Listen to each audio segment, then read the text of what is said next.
Supreme court ने Delhi high court के उस आदेश पर रोक लगा दी है जिसमें 2017 के उन्नाव रेप केस में नाबालिग लड़की के साथ रेप के मामले में बीजेपी से निकाले गए नेता कुलदीप सिंह सेंगर की उम्र कैद की सजा को सस्पेंड कर दिया गया था। उन्नाव रेप केस की पीड़िता के वकील महमूद प्राचा ने कहा कि मैं पीड़ितों को भरोसा दिला सकता हूं कि हमें थोड़ी राहत मिली।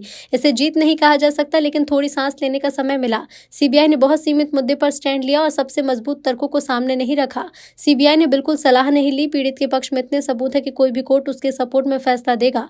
कोर्ट ने मुख्य बातों पर बात नहीं सुनी। सीबीआई ने केस के सिर्फ ऊपरी हिस्से पर बात की। पूरा मामला हमारे पास है। सीबीआई ने हमें इस केस में पार्टी नहीं बनाया। हम इस फैसले को पीड़ित की जीत नहीं मान सकते। बच्ची जो थी और इसका परिवार मुझसे ये रोज पूछ रहा था कि क्या अब हम अगले 5 मिनट जिंदा रहेंगे या नहीं रहेंगे। अब कम से कम मैं इन्हें ये बता सकता हूं कि आपके पास अभी बहुत छोटी सी रिलीफ मिली है।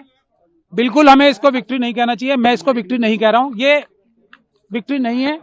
ये एक छोटा सा सांस लेने का मौका विक्टिम और उसको परिवार को मिला है। इसके अलावा इस फैसले को मैं कुछ भी नहीं देख सकता, क्योंकि जो सीबीआई ने जो स्टैंड लिया है, जो हमें डर था वही किया उन्होंने। बहुत लिमिटेड पॉइंट पे स्टैंड लिया है उन्होंने, और जो हमारे सबसे मजबूत ग्राउंड थे उनको रेज ही नहीं किया, जो जजमेंट में भी मौजूद हैं। और अगर सीबीआई के पास तो हमारी रिटर्न सबमिशन भी मौजूद थी ना, जो हमने हाईकोर्ट में फाइल की थी, ना उन्होंने हमसे कंसल्ट किया ताकि हम उनकी पिटीशन बेहतर बनाने की कोशिश करते, ना उन्होंने हमें पार्टी बनाया और कोशिश ये की कि हमें लास्ट मोमेंट तक उनकी जो एसएलपी फाइल है वो भी ना मिले। तब आज भी, लेकिन मैंने आपको पहले भी कहा है, इस बच्ची और इसके परिवार के खिलाफ इतने ज्यादा अत्याचार हुए हैं, इतने ज्यादा सबूत मौजूद हैं कि अगर इतनी सी भी बात की जाएगी ना, तो कोई भी जज, कोई भी अदालत इस बच्ची के ही पक्ष में फैसला देगी। और इसीलिए इस जजमेंट को हम क्रिटिसाइज कर रहे थे कि ये जो दिल्ली हाईकोर्ट की जजमेंट थी, वो इतनी महान दयालुता जो दिखाई थी इस कॉन्विक्ट को, कुलदीप सिंह सेंगर को, जिसको मैं बोलता हूँ एप्स्टीन गैंग के मेंबर हैं, वो इंडियन एप्स्टीन गैंग के मेंबर हैं।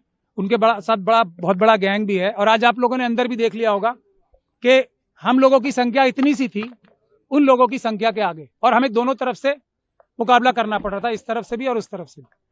तो टेक्निकल ग्राउंड पे आज कोर्ट ने फिर भी हमें मेन मेरिट्स पे सुनने का मौका, सुनवाई करने का मौका नहीं दिया, क्योंकि हमने ये कहा था कि जो सीबीआई ने बोला है वो टिप ऑफ द आइसबर्ग है। हमारे पास अभी मेजर पोर्शन है, जिसमें ये पब्लिक सर्वेंट की बात तो बहुत छोटी है ना। पब्लिक सर्वेंट के अलावा ये person in dominance in control है, क्योंकि इसी जजमेंट में लिखा हुआ है कि कुलदीप सिंह सेंगर साहब ने पंचायत होल्ड करके सबको बुलाया था अपने सामने और ये बोला था कि केस फाइल करो या ना करो, ये मैं तय करूंगा। इस तरफ की बातें इसी जजमेंट में लिखी हुई। तो हमें ये भी बोलने का मौका नहीं मिला। हमें ये भी बोलने का मौका नहीं मिला कि जो दूसरा मेजर इशू है जिस वजह से ये सस्पेंशन दी गई थी, तो वो इसलिए दी गई थी कि सिर्फ 7 साल की मिनिमम सजा है। अब जब मिनिमम सजा इतनी है तो इसको छोड़ देना चाहिए। ये एक ग्राउंड था जो हम चैलेंज करेंगे भी, अभी क्रिटिसाइज भी करेंगे। तो मैक्सिमम पनिशमेंट देखी जाती है ना। ये कोर्ट, कोई भी हाई कोर्ट ये फैसला तभी दे सकती है जबकि वो डिटेल में फैसला दे कि इसमें मिनिमम पनिशमेंट से ज्यादा दी नहीं जा सकती। हम ये भी नहीं बता पाए, मैं भी आपको 3-4 पॉइंट ही बता रहा हूं।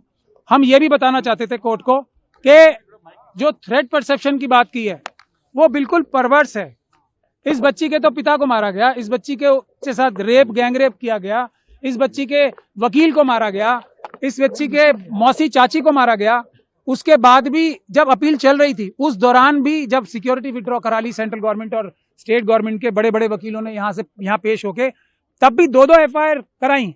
तो हम ये भी बताना चाहते थे कि ट्रायल जो हाईकोर्ट थी, ऑनरेबल बेंच ऑफ हाईकोर्ट जो थी, उसने ये भी कंसिडर नहीं किया कि जैसे ही सिक्योरिटी विड्रॉ हुई हमले शुरू हो गए।